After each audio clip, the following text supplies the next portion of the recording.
big city, the place of my childhood, the beginning and the end. Did it always have to be this way, Mama? Could I have been someone else all along? I was frustrated with myself. I am frustrated with myself. I find myself on the precipice of something great, but I don't know if I'm gonna be a part of it. All the pretty lights from up here, it's almost enough to make you wonder, was this the right choice? Is there something else for me out there? Maybe. In a million lights, all I could see was a million reflections of myself. The Lord cast down upon me his heavenly soil, and I did retain, till I didn't, till the accident happened again and again and again and again. It's enough to make you sick, all these various accidents and whatnot. In my opinion, it's actually really upsetting. Was there ever something for me out here? Was I looking for something? Or was I running away from something? Lisa, you beautiful, beautiful woman. You're still on my mind. I remember how you used to be to me. In the good days. Back when everything was simple. You guys... And then everything was bad. Till it wasn't shit. Then I just gave up. And everything was bad from now on. Was it abuse, Lisa? I never hurt you. I mean, I never hit you, Lisa. I just want to know what I did wrong. Just standing up here, it all seems so insignificant anyhow. What this sort of situation only happens once in a lifetime. At least that's what I'd like to believe. I know I'm not ready for what happens next, but hopefully somebody is, and then we can get this all over with.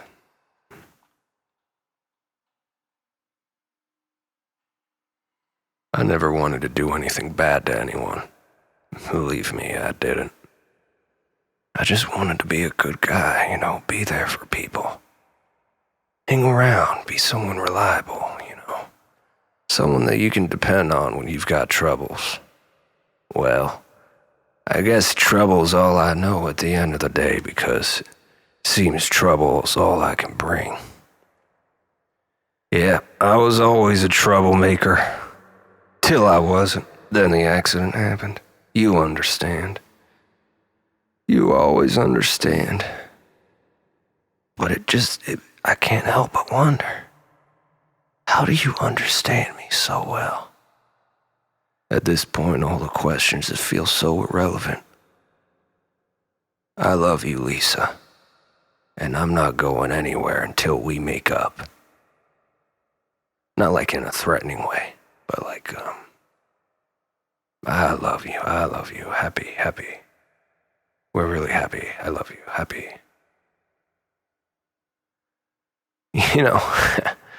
Standing here talking to you, Lisa, starts to almost make me forget all the bad things, I guess. I don't know, this is exciting. It's like I've got butterflies in my stomach all over again. Do you think there's a second chance for people like us, Lisa? Sinners? You think there's a way for us to turn this around and just start over? I never wanted to be a bad guy. I just had a lot on my mind after the accident. Well, it's just like Papa always said. Accident is as accident does. And I'm a train wreck. But shoot, maybe that's what drew us to each other. It's our sensibility, you know, it's our sense of history we have with one another. Look, Lisa, I know we're both adults now, and I don't want to waste your time with he said, she said, and fantasizing and daydreaming about what things could be. If there's one thing I can let you know here, if there's one thing you could take away from this little chit-chat, it's I love you, Lisa, and just know I'm always an open door. You know, Lisa, when we went ice skating that one day 8 years ago, you taught me what it means to be brave in the face of my own fears. I used to be such a coward, and if I'm honest, in some ways I still am. But you at least gave me the strength in that moment to keep going on. And that touched me, Lisa. That stuck with me. A man doesn't forget something like that very easily, Lisa. You know, we could make all sorts of memories like this, together. You and I, Lisa. If you would just open up to me, just say something. God damn, Lisa, I love you. I just wish you were better to me. I know. We're not together, we're not a thing anymore, Lisa, but I just wish you would maybe just open the door. Let me in. If just for a cup of coffee. All right, Lisa. I gotta go now. Just think about what I said and, hey, no harsh feelings, all right? All said and done under the Lord with his blessing. When I was standing on that bridge, I had to make a choice. Do or die. I could have sworn I chose do. But somehow I find myself in the fantastical world of ghosts and haunting essences from my past. It was like looking into a television, the TV show, my childhood TV. My God, it was horrifying. It's like I was reliving it all over again. Till I wasn't. Then another accident happened. My God, I began to accept the accidents at this point. The accidents are what make the story, I said to myself. It's almost like I had turned a new leaf in a way, looking over the city, thinking about what could have been and should have been, what was and wasn't, what will not and will be. It almost feels like a funny little game I play with myself. We pretend all this makes sense. We're doing something for a reason, I guess. Shoot, after all, everybody just wants to feel like they have a reason. Till they don't, and then another accident happens. My God, I just love it. I thank the Lord for every accident at this point. I thank him. I said, thank you, Lord. Gas her up, stick her in the grave, Lord, let's go. And he does until he doesn't, and another accident. I'm rolling with him at this point. In the ocean of my pure consciousness, I find that whimpering child of my own sacred misunderstanding, lying cold in the breeze. Who would love a child that which is helpless, uncivilized outside of the societal pressures of our Lord, that which we have constructed under our own false understanding? No, it was a lie.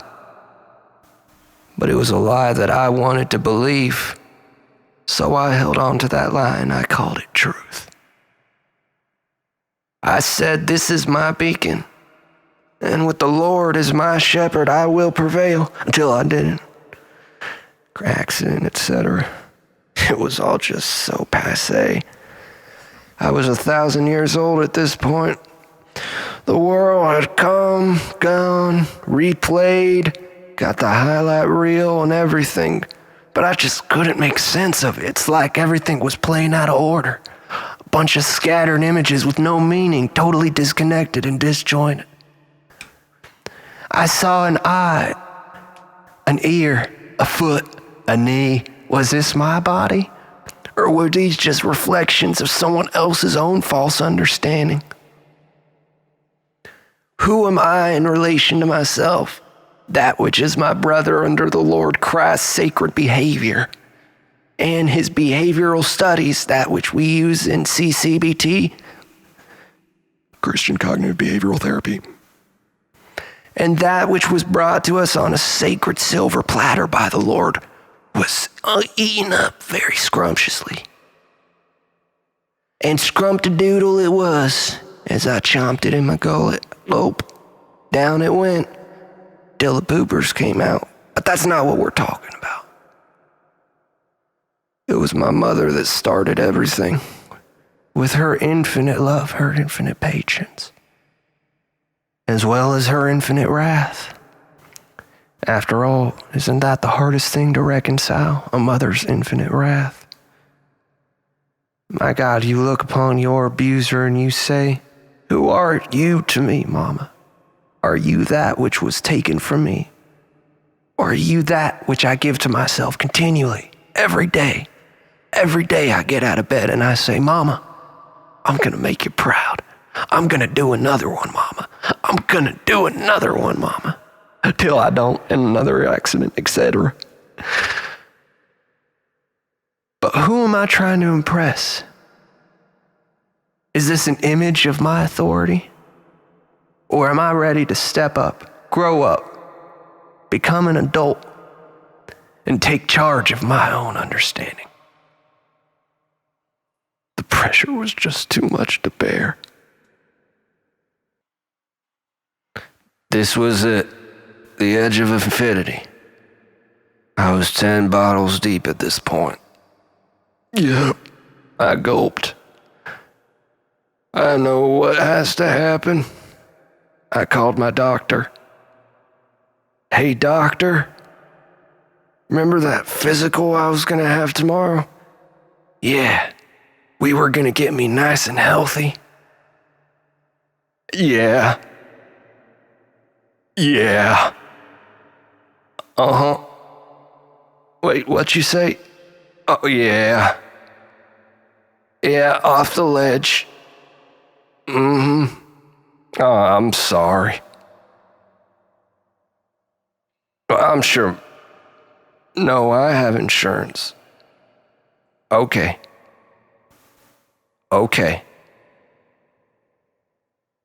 I'll give them a call. Okay, talk to you later. So I called his assistant. She picked up the phone so gingerly.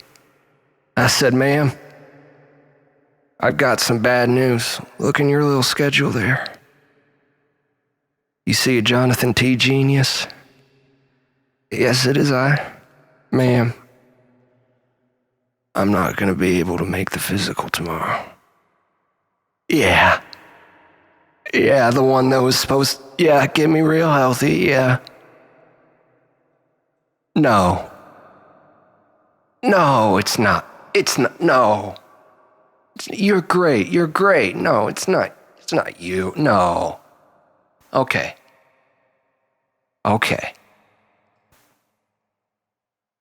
That's fine, I can cover it. Okay. All right, I guess I won't talk to you. Bye-bye. I hung up the phone as quick as I could. Talk about an awkward phone call. Jeez Louise. I was spaghetti down my britches. I looked over the edge. That's a long way down, fellers. I don't know if I can do it. Then I started to take mental inventory. It was my birthday. I was a newborn. Things always had to be this way under the Lord. Loving thy neighbor, bequeathing your trust upon thyself, etc. Extending your own false understanding that which unto your neighbor defines you as an artifact of yourself. My studies have permeated my mind, forming a film protecting that helpless infant at the core of my ego. I can survive, I thought, through the intellect. What is the intellect? But a terrible master, binding us in its reasons, its motivations, pushing and pulling. Are we just some passing thought in your cold brain, Lord? No response. Wish I did, wish upon a fish, wishing for something better. Oh, but nothing better ever came. The name of the game was suffering, and I was in the leaderboard. Top shot, suffering expert, top 10 worldwide. My KD, 1,000,000 to 1, all suffering. But what did the one represent in my sacred understanding? The one was my childhood, the purity that was taken from me when I learned that in this world, our actions have consequences. And what I did to Lisa was nobody's fault but my own. And I had to grow up. I had to be an adult. But some part of me cried out, my God, Jonathan T. Genius, you don't gotta do this. You can make everything better. You can make everything simpler again. But what is simplicity in a life full of nightmares? But the little blankie that you put on to shield yourself from the darkness of the Lord's false sacred misunderstandings. I found myself in an impasse. I wanted to say yes, but my body was saying no. I can't argue with my body. It taught me how to Fortnite dance. And I love to Fortnite dance. I had to make a decision. It was us or them. Bite the big one, or, well, fall in line to a place of servitude.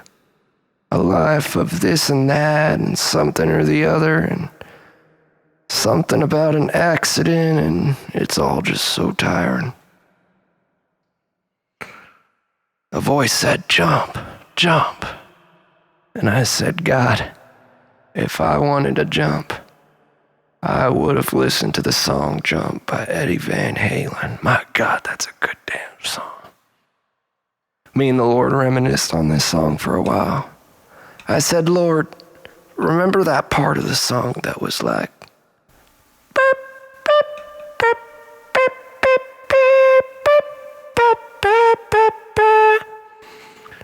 the Lord did not answer. Why, God, where are you? Is this all just a inconsequential metaphysical retaliation of the cosmos against that little germ that it had created, erected here on this little ball that we call Earth? Oh my God, I could see my childhood at the nexus of my own understanding. All of the happiness, all of the corruption. I'm coming, Mama.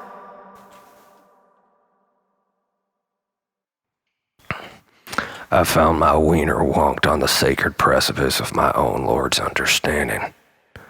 The wiener between your legs distinguishes you from that which was the other, the Lord said, covering himself in his slimy little lies.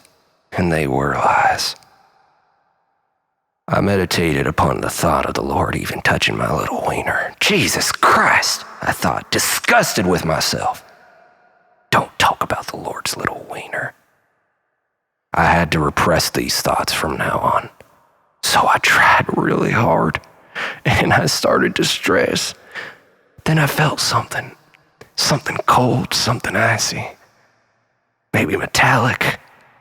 It was the probing tendrils of the Lord's sacred compassion. He said, I'm worried about you. I love you. I said, my God, Lord, your soothing voice drags me down under. Beneath the waters, beneath the ocean. For once, to be dragged under, to feel the salt water fill my sinuses. It was euphoria because I knew that I was under the embrace of the Lord. Chapter 2. When my mama taught me to be this way, she took me to church. She said, "Boy, you're going to be a good boy." And I said, "I love you, Mama. I know.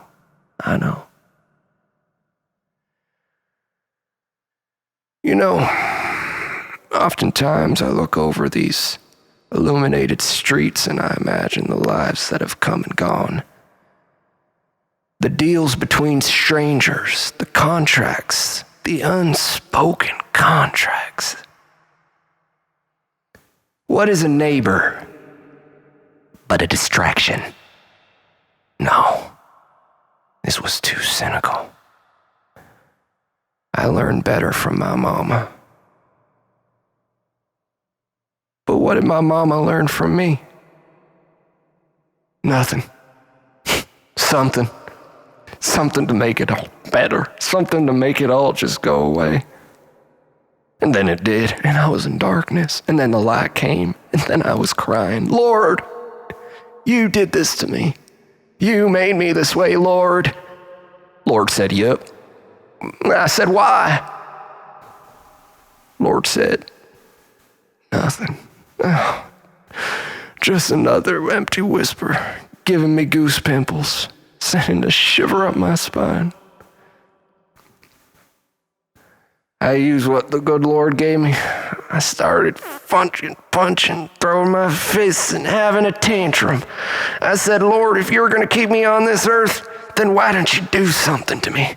Why don't you make me feel the penultimate pain?" And so he did. And then I felt the second most painful thing. That's the definition of penultimate. I said, "Ow," almost. And the Lord did retaliate. I felt the Lord's sacred breath within my sphincter. He said, "It's cold down here. Turn on the oven." I was suspicious. The Lord never spoke to me this gingerly. I had my hand on my holster. Things were about to get sticky. I said, "Lord, I've got to use the bathroom." So I tiptoed over to the bathroom, keeping my eyes on the Lord through the mirror. Entering the bathroom, I locked the door behind me. Getting out my briefcase, I reached for my 16. I put it next to my 22 and I made an 85. Then I subtracted my 85 from my 45 and I made a 36.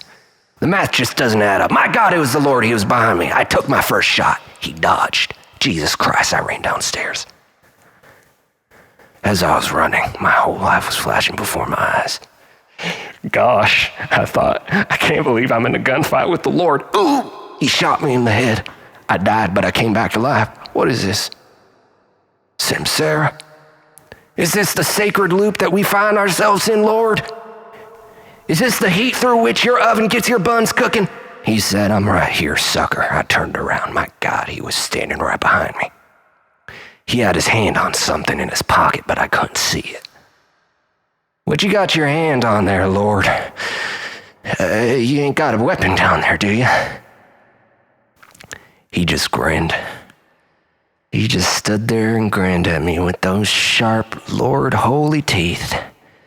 He said, "I'm going to make a fine paste out of you, boy." I was like, "Jesus Christ, Lord, you're kind of scary now." So I started running away until the accident happened. Oh, Jesus Christ.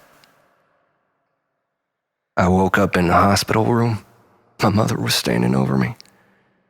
She said, "Jonathan T. Genius, we're going to make you the best damn goddamn whatever the fuck. I don't even give a shit. Hello?" I said, "I love you. I'm worried about you, Mama." That was the first traumatic experience I ever had, and I blame her. It was by her hands that I knew what pain even was. I could have stayed an innocent child. At least that's what I tell myself. And that's where all the resent comes from. All that contempt that you hold inside of you. Can you imagine? When you're on the other side, you can't imagine. You spend all your time reflecting on that which you have and haven't done, and you say, "Did anything ever need to be this way?" Till it did. Accident. Fuck. Well, But at the end of the day, I knew two things. I needed to act, and I needed to act now. In this moment, I knew one thing to be true, and it's that this world just didn't have anything left for me. Face it, I've been through my ups and downs, but never anything like this. Surely there's something more than this. I tighten my fists and I stand here looking out and thinking to myself, who are you to judge me for doing what I'm about to do? And I was about to do it. I was finally gonna do it. I was finally gonna be a good person.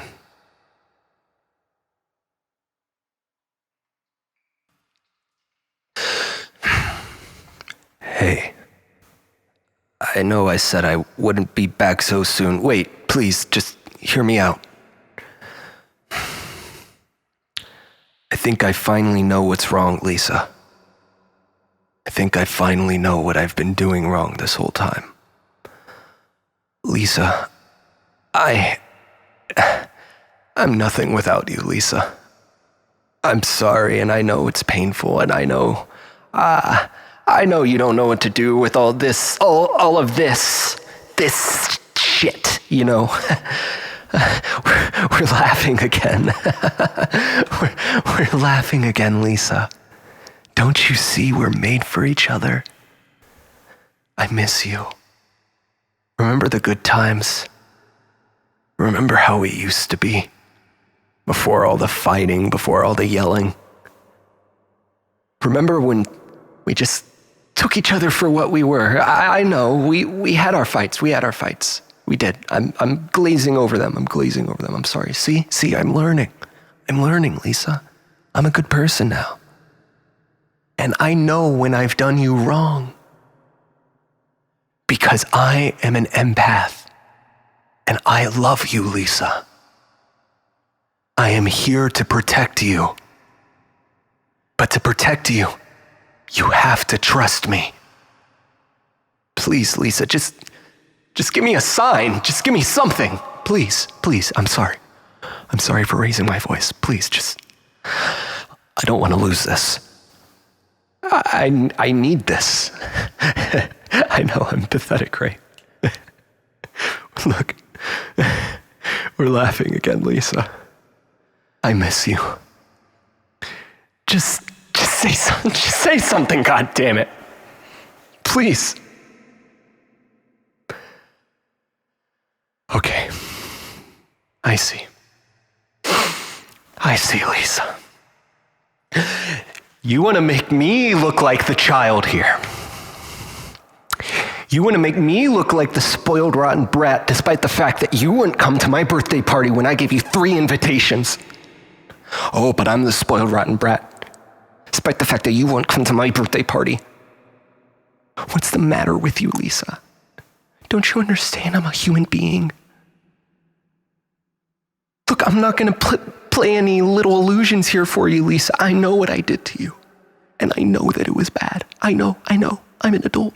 I'm an empath. But Lisa, you have to grow up too, Lisa. You've got blood on your hands, Lisa. What we used to have was special. Why won't you just talk to me? I see. This is about the accident, isn't it? Yeah, well, I was in the accident too, Lisa. I lost both my legs for you, Lisa. Do you know how important legs are? Do you even understand? Can you even fathom the importance of legs in a man's life? Oh, this is all just so passé for you. This is all just a walk in the park. Yeah, keep laughing, Lisa. Keep laughing. It's your funeral. It's your funeral, Lisa. Bitch. I hate you now, Lisa.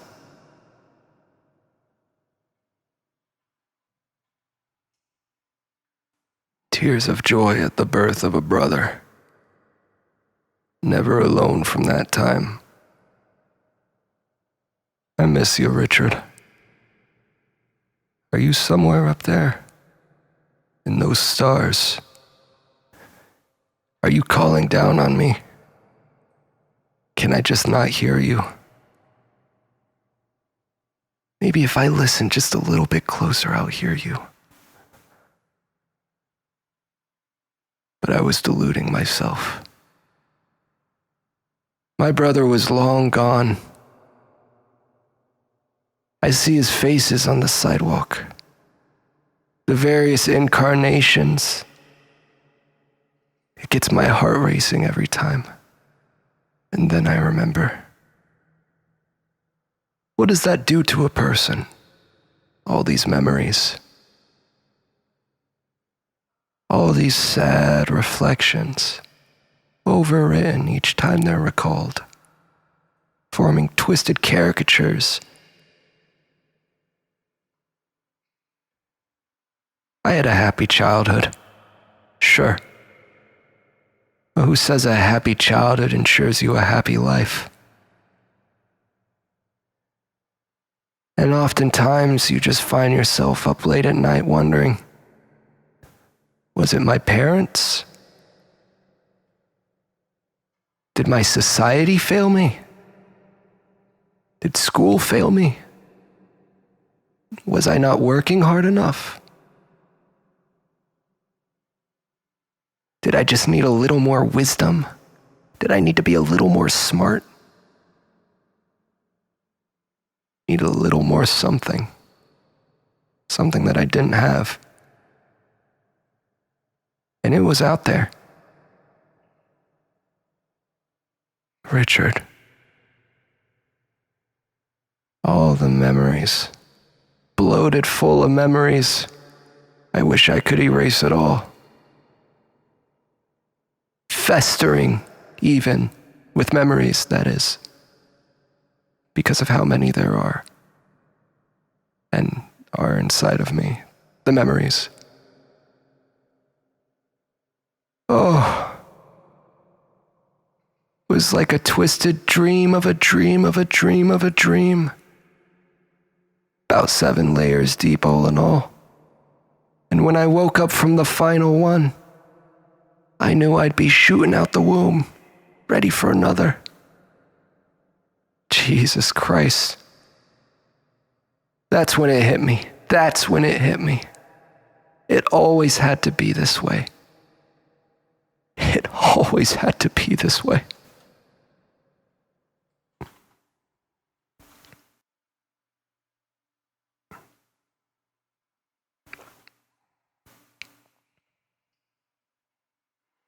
Lisa, I know what I said before was harsh, but I've been thinking and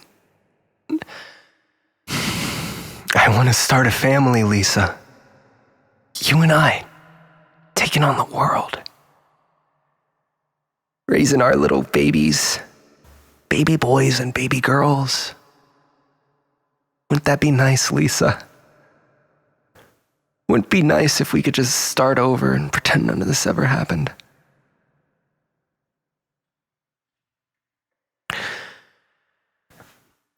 You mean something special to me, Lisa. You mean that I can keep going. That's what you mean to me, Lisa. That's what you mean to me. So how could you just let me go like this? When you're that which keeps me going. Do you know, Lisa? Do you have any No, Lisa. Do you have any appreciation for what you mean to me? I love you. I love you so much, Lisa. You're so good to me. And what am I to you? A monster. My God. And for what? Because I get a little angry? Because I get a little frustrated sometimes? Okay, sure. Anger, yeah. Frustration? Well, maybe you'd be frustrated too. If your lover was a narcissist. There, I said it. You're a narcissist, Lisa. You've been trying to get under my skin this entire time, and I'm not going to fall for it. I know you want the kids. I know what you want. You want the car. Oh, you want the car. Well, it's my car, Lisa. I drive to work using my car. You have your own car, Lisa. You don't need my car. I hate you, Lisa. I wish we could make up, but you're just so opaque. I don't even know what to say. You're beneath me.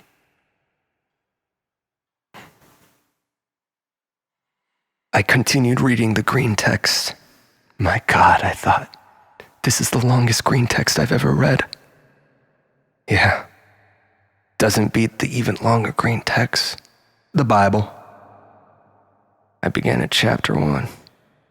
The Lord gave unto his children that which was his own. And I looked within myself, and I said, am I comparable to the Lord himself? No, it was hubris. I felt it within my belly. I scrolled down. It said, you seriously need to be this way. You have to be that way to those fucking people. You need to do this. I said, what does this even mean? I hate green text. So I closed it until I didn't. And then there was another accident. My God. Why was there always accidents right in the void that Lisa had left for me? And at this point, it did feel like a void, an endless void of misunderstanding and misanthropy and misarticulation. I found myself as a reflection of her hatred. And that's when it all clicked. That's when I finally realized what was going on at the heart of the matter. Lisa was trying to manipulate me. That bitch. She was trying to manipulate me to get back at me for, I don't know what. I must have done something probably innocent. She interpreted it in a bad way, that bitch. Yeah, I was gonna get back at Lisa. I was gonna get back at her real good.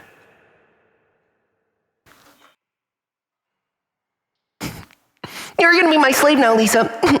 I've done a lot of thinking recently, and I actually like you better as my slave. You know, Lisa, in all of these contemplations, I seem to have lost myself in my own sacred understanding. I seem to be buried in this metacontextual hall of mirrors of sorts. You see, you've manifested a sacred insecurity that's been hidden within me since childhood. And I'm not going to take it anymore, Lisa. You're going to be subservient to me in an ethical way. And it always was ethical with me, Lisa. Which is why I don't understand why you don't want to start a family. Why you don't want to go to school, Lisa. We could get our bachelor's in happiness. We could become happy forever. We can make $1 million. All you have to do is click here, Lisa. All you have to do is put your name and number down in the form below. Why don't you just put your name and number in the form below? But besides that, you've just been really mean to me. And I feel like you owe me an apology. So what's it going to be, Lisa? Are you going to apologize? Or are we going to enter the sacred misunderstanding of our past forefathers? Got a drink for this old bucket of dirt? Appreciate ya. Yeah, it's been a long night.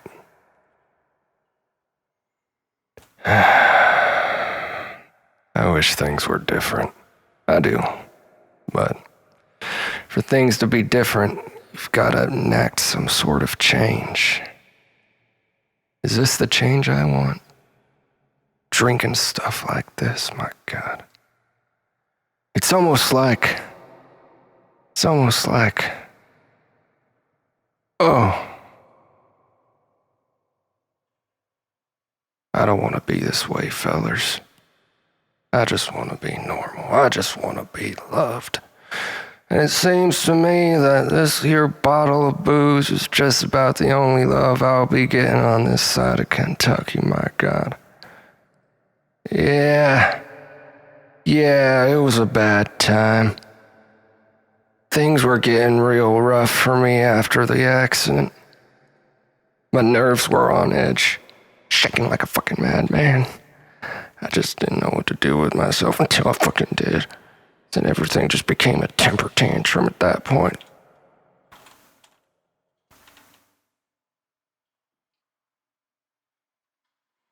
You're getting on my nerves. Look at you. You're being a child right now. I was trying to be nice to you. Why are you always like this to me?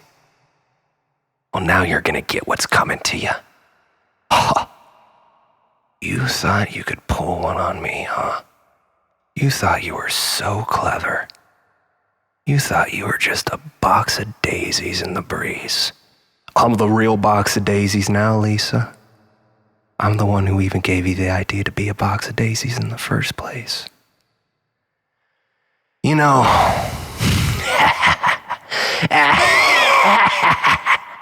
I'm evil now, Lisa. I'm gonna be a bad guy to you now. What are you gonna do, Lisa?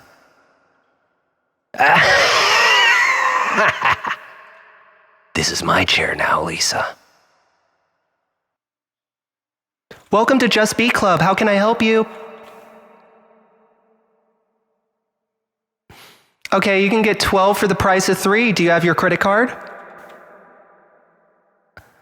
Okay, I love you. Hi, how can I help you? Okay, if you just take the elevator to the penthouse, you're going to find plenty of bitches upstairs. Thank you.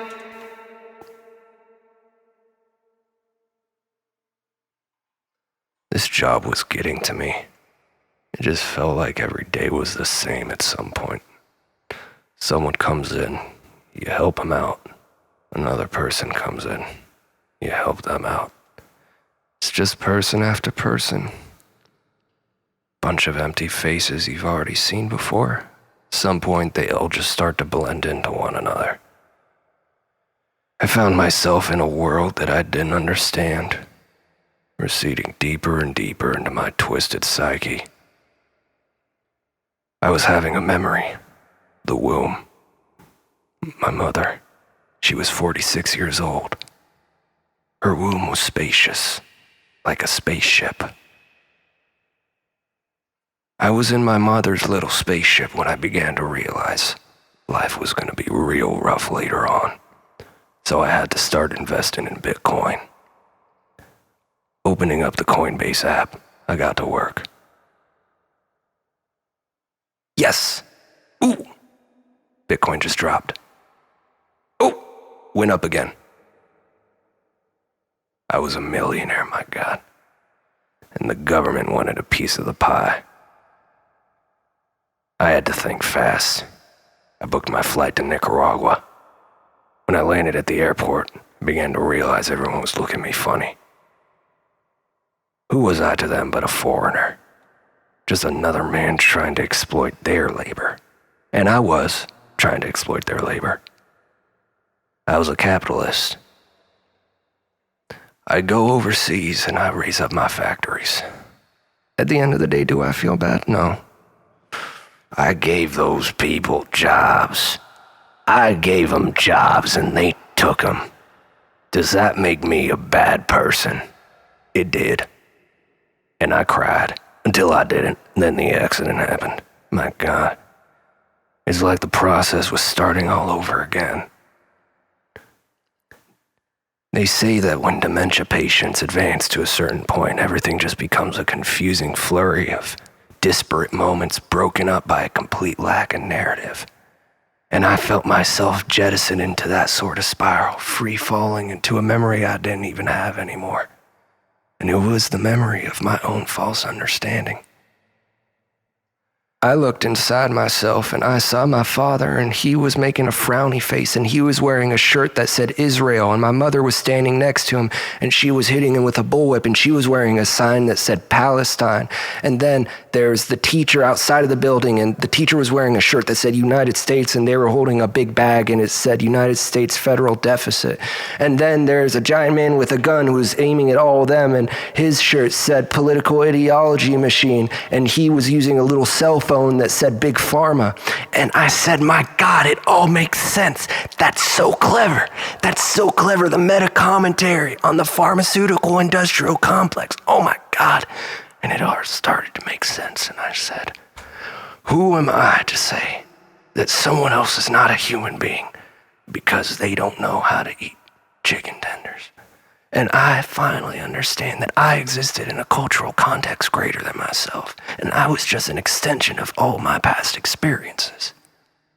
You see, once you really start to stack everything up, things really start to make sense, things really start kicking into gear. You really start to metacontextualize your own misunderstanding as an affect of your childhood. And then you start to blame yourself. But you shouldn't. It's just pointless. It's just a circular tautology of he said, she said, you've got to do this, I've got to do that. If you don't do this, they're to blame. And if I don't do that, I'm to blame. And I say that I'm not good enough, and I believe it. And where does that leave me? It just leaves me in a spiral of self-loathing, anxieties with no basis, that is. You know, you live this life long enough, you start to see patterns repeat themselves. Namely, the pattern of one's own misunderstanding, encoded upon their own sacred matrix, that which was built within their own childhood. Chapter 2. At this point, we'd been so deep through the chapter 2s that we just didn't even know what we were going to do. Chapter 2. By the time chapter 2 came, we started to get into action. We stopped thinking about anything. It became the slogan of American society. Don't think, do. So we started doing, till we didn't. Then the accidents started happening. Started to get fucking stabbed. And I didn't want to. This was a dark fantasy. But unfortunately, at the end of the day, we are all the slave to the terrible master. The mind. And in the dominion of the mind, one finds themselves in a dark fantasy, a reflection of a reflection of a reflection. And at the end of this day, you just gotta say, my God, you know, all these reflections, I feel like I'm a fucking clown in a fun house. And I was, till I wasn't, in the accident, etc. And I just thought, is this ever gonna end? Is this good for me? Or is this bad for me? But finally, there's a loud crack in the back of my skull. Something was opening up, and a blinding light flooded in through my subconscious, filling me with the warmth of our Lord's sacred, own blessed misunderstanding. And it was the Lord's misunderstanding that gave us this warmth, my people. Within the Lord, through the Lord, and under the Lord, you had to know the Lord in order to become engorged with the Lord. The Lord is the hoard of that which is the other, and the other smothers you within the Lord. To become the Lord, you have to mark the Lord, and to mark the Lord, you have to get in contact with the Lord. The Lord is only available during weekdays, 9 to 5, but you can sometimes get through to him on the weekend. Saturday nights, he seems to be pretty available. But you get with the Lord, you become the Lord, and you have to reintegrate the Lord, so you metacontextualize the Lord, and then you start to understand the Lord, so you make an enemy out of the Lord because you relate to the Lord too much, so you have to start projecting the Lord as that origin of your own misunderstanding, and then you project all your failures onto the Lord, and then you finally become the Lord. And then, well, guess what? All that projecting you did, now it's finally come to caught up with you. It's finally come to roost. Are you even human anymore? Maybe. Are you a cat girl? Hopefully. I sure love cat girls. But that's besides the point. The point is, the Lord's love is infinite. And it's infinite in its embrace. And that's what I want you to understand, Lisa. Get up. Get up, Lisa. I love you. I love you, Lisa. Why don't we put this all behind us, Lisa? Why don't we put this old fucking clown show, put on the clown shoes, enter the clown car? Then we can finally be happy. Get up, Lisa. Get up, Lisa. You're stronger than that. You're stronger than that, Lisa, because, well, I don't know why, maybe because, get up, Lisa. I'm telling you a story. Come on, I'm yarning about that which could be. Anyways, Lisa, I feel like we had something great early on, you know? Before all the complication, before all the fighting, before all the uncertainty. Remember when we knew we were in love, Lisa? Remember when we just knew? Before before that little doubt creeped into our mind. And believe me, Lisa, get up, Lisa, I'm telling you something. I love you, Lisa, please. You know, Lisa, something I learned from all this is a bell cannot be unrung, Lisa. That strife through which we have entered within ourselves is not to be metacontextualized as, get up, Lisa, I'm talking about the metacontextualization of your own strife. That strife which is within ourselves is not to be metacontextualized as your own misunderstanding unless you find yourself to be an extension of your own sacred childbirth. Chapter 1. It's everyone's chapter 1, Lisa. But why won't you own up to it, woman? I just wish you would have some cojones to say, my God, my God. Why do things have to be this way? Get up, Lisa, I'm talking about your cojones. Look, I know things are rough, and I know I've been a bad guy, but let's put all this behind us. Get up, Lisa, I'm talking about putting all this behind us. Let's put all this behind us and just have a good day. I love you.